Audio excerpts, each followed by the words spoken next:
Ada 7 orang yang akan dinaungi oleh Allah di bawah naungannya pada hari tidak ada naungan kecuali naungannya. Di mahsyar, panas sekali.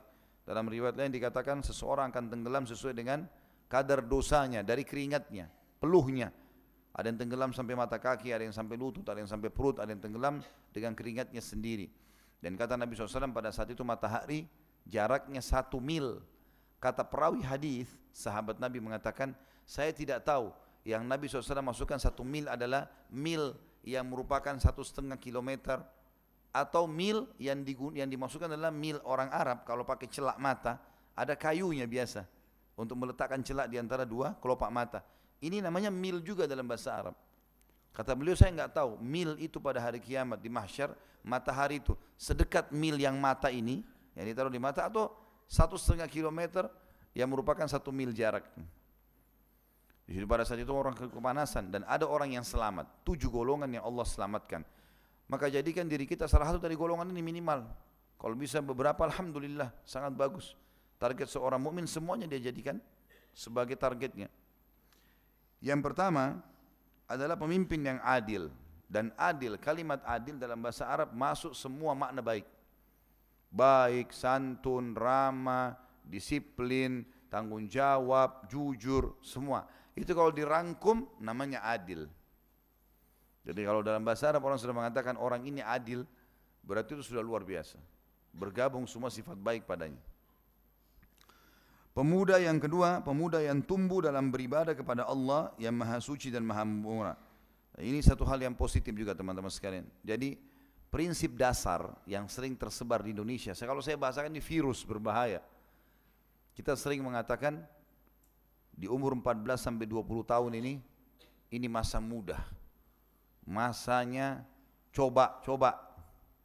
Masa mengetes, masa puberitas. Sehingga akhirnya pada saat itu mereka merusak diri mereka dengan narkotika, dengan perzinahan, dengan rokok, dengan apalah dicoba semuanya.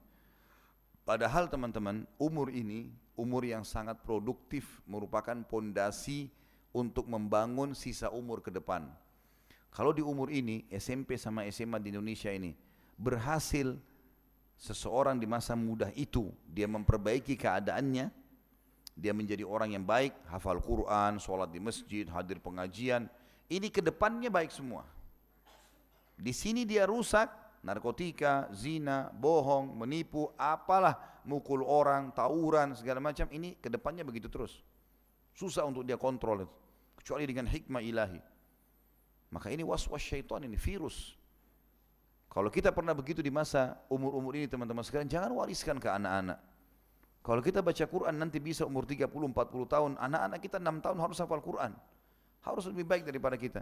Tumbuhkan mereka dalam ketaatan kepada Allah Subhanahu wa ta'ala. Kemudian yang ketiga, seseorang yang hatinya tertambat dengan masjid apabila ia keluar darinya hingga kembali lagi padanya. Artinya tergantung hatinya. Ada orang begitu subhanallah, keluar dari masjid sholat duhur, hatinya sudah terikat. Kapan nih asar, jam berapa, mau kembali lagi ke masjid yang sama. Terus hatinya terikat dengan masjid. Saya kemarin ditanya dengan beberapa orang ikhwah, Ustadz tidak ketemu Raja Salman? Saya bilang, saya alhamdulillah satu hari ketemu Raja berapa kali? Berapa kali saya ketemu Raja? Paham enggak? Ketemu Raja yang sebenarnya Allah. Tadi kita baru ketemu sama Raja kita. Tidak ada protokol, tidak ada apa-apa. Enggak rumit. Sudah tahu bacaannya, ucapannya sudah tahu, pahalanya langsung dikasih, bonusnya sudah tahu. Satu hari 5 kali yang wajib, belum sunnahnya, belum doanya, belum berzikir, belum baca kitabnya. Oh banyak sekali. Saya kadang-kadang juga ditanya, Ustaz kerjanya apa selain jadi Ustaz? Saya bilang saya pegawai kerajaan.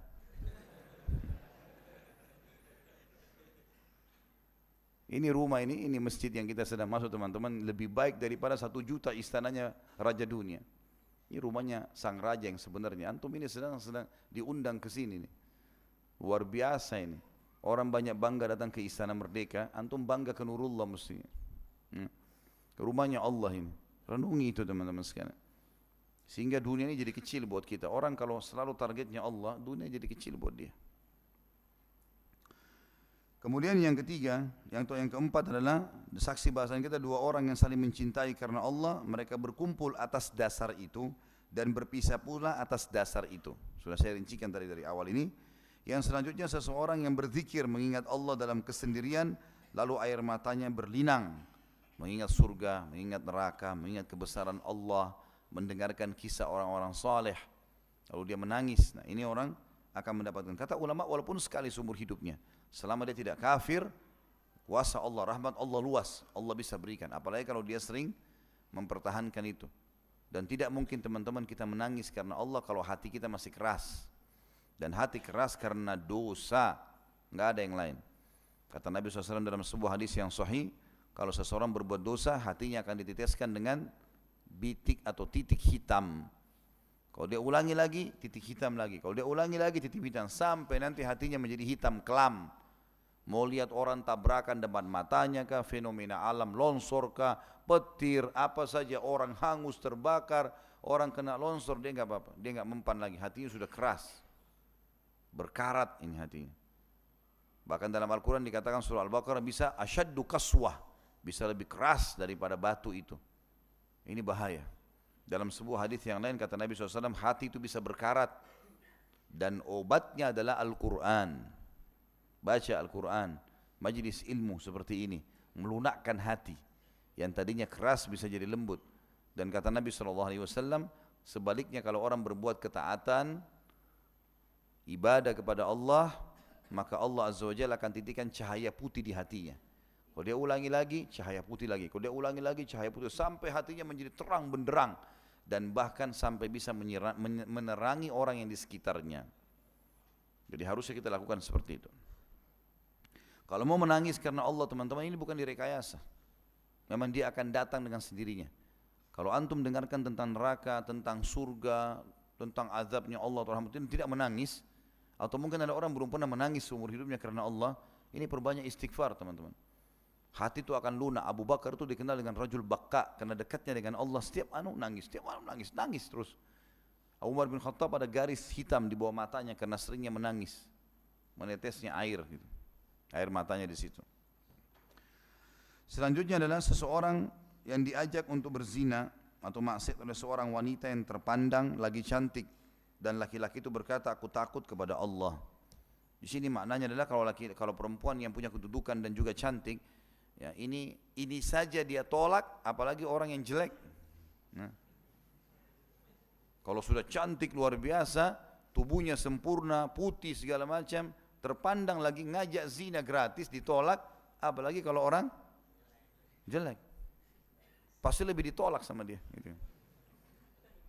Ya. Jadi jangan bilang, oh ini kan tidak masuk dalam hadis, jelek kan, jadi nggak apa-apa.